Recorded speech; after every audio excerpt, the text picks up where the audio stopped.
तुम्ही रोज एक अशी सवय करता जी हळूहळू तुमचं नशीब खराब करते आणि सगळ्यात धक्कादायक गोष्ट म्हणजे तुम्हाला त्याची कल्पनाही नसते. स्वामी समर्थांनी या सवयीबद्दल स्पष्ट सांगितलं आहे, पण 90% लोक आजही तीच चूक करतात. शेवटपर्यंत बघा, कारण शेवटी मी तुम्हाला एक सोपा उपाय सांगणार आहे. एक व्यक्ती होता. तो खूप मेहनत करायचा, पण त्याच्या आयुष्यात काहीच नीट चालत नव्हतं. पैसा टिकत नव्हता, मन नेहमी बेचैन असायचं. मग एक दिवस तो स्वामी समर्थांच्या दर्शनाला गेला आणि मनातील सगळं दुःख सांगितलं.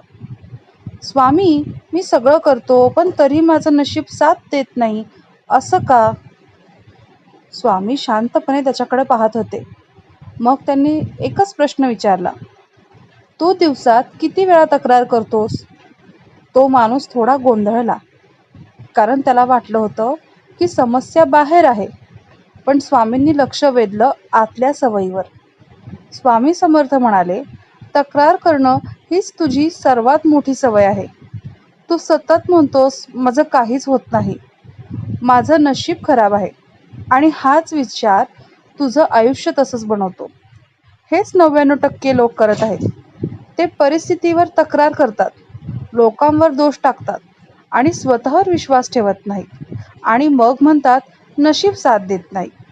म्हणूनच आजपासून एक बदल करा. तक्रार करणं बंद करा. जे आहे त्याबद्दल आभार माना, आणि प्रत्येक वेळी निगेटिव्ह विचार आला तर फक्त एकच म्हणा, श्री स्वामी समर्थ. हे शब्द तुमचं मन शांत करतील.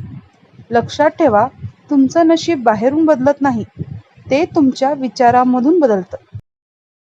आजपासून ही एक सवय बदला आणि पुढचे 7 दिवस बघा, तुम्हाला स्वतः फरक जाणवेल.